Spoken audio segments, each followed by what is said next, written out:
அனைவருக்கும் அடியேனின் பணிவான வணக்கங்கள். திரு ரங்கநாராயணா ஐயா அவர்கள் நெல்லூர்லேருந்து ஒரு கேள்வி கேட்டிருக்காரு. While matching male and female jathakam shall we consider the enemy planet?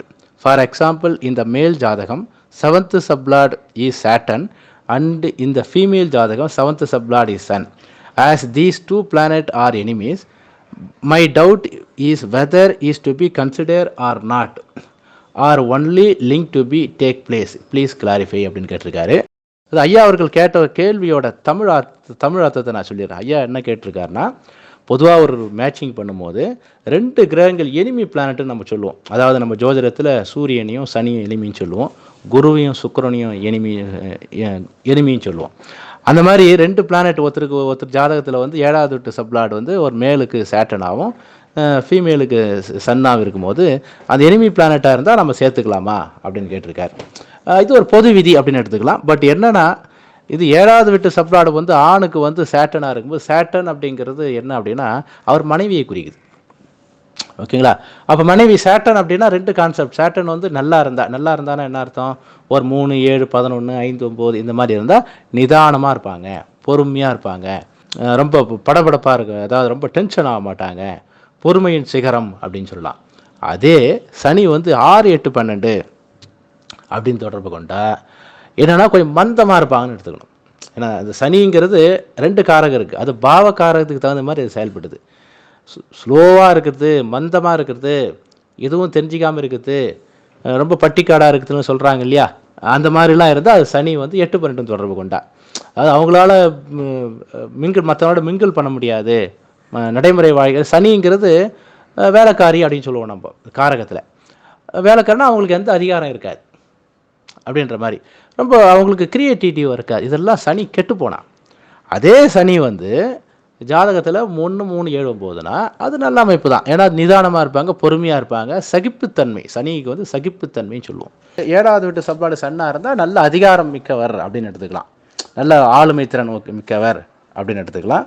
இதே வந்து 2, 4, 6, 10 நல்ல ஆளுமை தன்மை மிக்கவர். இது 8, 12 அப்படின்னா என்ன ஆகுனா அங்கே வந்து அது சரியாக வராது. ஏன்னா அதிகாரம் ரொம்ப ரஃப் ஹேண்டில் பண்ணக்கூடியவர். அது பேர் அதிகாரம் பண்ணுறன்ட்டு ரஃப் ஹேண்டில் பண்ணுறாங்க இல்லையா. அதாவது அதிகாரங்கிறது மற்றவரை தன் கட்டுக்குள் வைத்திருத்தல், இதுதான் அதிகாரம்னு சொல்லுவோம்.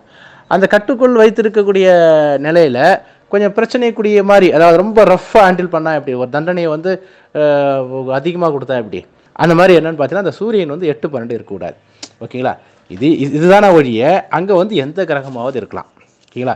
இதில் என்ன அப்படின்னா, நம்ம வந்து ஆணுக்கு வந்து சனி வந்து 7வது வீட்டு சப்லாடாக இருக்கலாம், பெண்ணுக்கு வந்து சேட்டன் வந்து சன் வந்து 7வது வீட்டு சப்லாடாக இருக்கலாங்கிறது ஒரு பொதுவான ரூல். உல்ட்டாவாக இருந்தால் தான் கொஞ்சம் இது. ஏன்னா நீங்கள் யோசித்து பாருங்களேன், ஒரு பொறுமை நிதானம் இது அப்படிங்கிறது ஆணுக்கு இருந்தாலும் சரி பெண்ணுக்கு இருந்தாலும் சரி பெஸ்ட்டு தான்.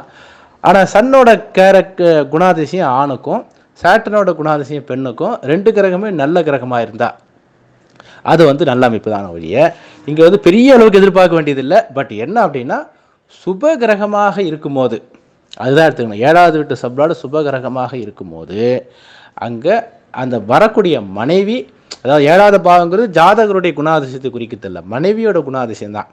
இதே நம்ம சவுத் இந்தியாவில் பிறக்கிற நிறைய ஜாதகத்துக்கு 7வது வீட்டு சப்லாடும் லக்னத்தோட சப்லாடும் ஒரே கிரகமாகவே போயிடும்.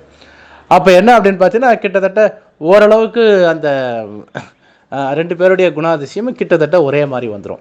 அங்கே என்ன வரும்னா அந்த பாவங்கள் தான் அங்கே டிசைட் ஆகுது. இப்போ லக்ன சப்லாடும் 7வது வீட்டு சப்லாடும் ஒரே பிளானட், ஏதோ ஒரு பிளானட் புதன் வச்சுக்கிங்களேன், அது 2மே 6 தொடர்பு கொள்ளுதுன்னு வச்சுக்கலாம். அப்போ என்ன அர்த்தம்? அங்கே யார் டாமினேட் பண்ணுறாங்க? ஜாதகர் தான் டாமினேட் பண்ணுறாரு. ஏன்னா லக்னத்துக்கு தான் அது 6ங்கிறது வெற்றி ஸ்தானமாக இருக்குது, 7க்கு அது 12வது பாவமாக போயிடுது.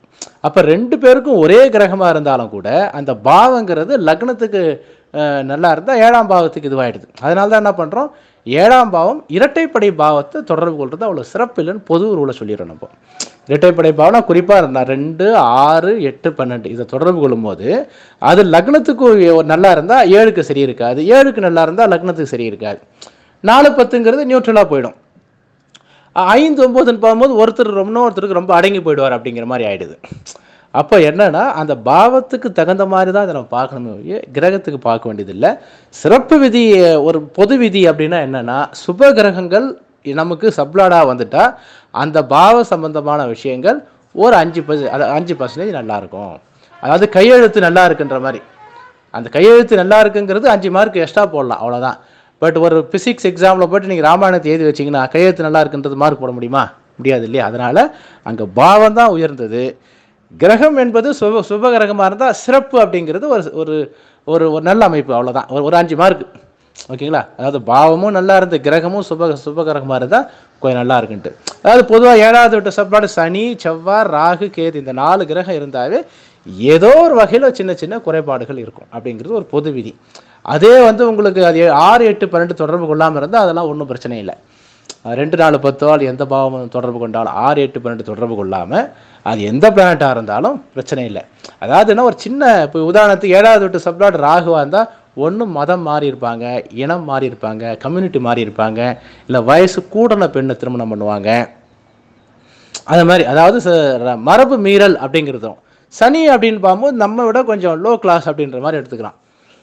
7வது வீட்டு சப்ளாடு யார் யாருக்கெல்லாம் சனியாக இருக்கோ ஒன்று அந்த காரகம் சனிங்கிறது காலதாமதத்தை குறிக்கிறதால காலதாமதமாக திருமணமாக இருந்தால் இந்த லோ கிளாஸுங்கிறது அடிபட்டு போயிடும். அந்த சனியோட காரகம் ஏதோ ஒன்று வேலை செய்யும். அழகு குறைவு அப்படின்ற மாதிரி கூட எடுத்துக்கலாம் சனியாக இருந்துச்சுன்னா. இதே புதனாக இருந்தால் இளமை அப்படிங்கிற மாதிரி. அப்போ அந்தந்த கிரகத்தோட காரகங்கிறது அங்கே இருக்கும். அதே புதனாக இருந்து உங்களுக்கு 6, 8, 12 தொடர்பு கொண்டு இருந்தால் அது உல்ட்டா தான். அந்த இளமைங்கிற கான்செப்ட் அங்கே ஒர்க் அவுட் ஆகுது.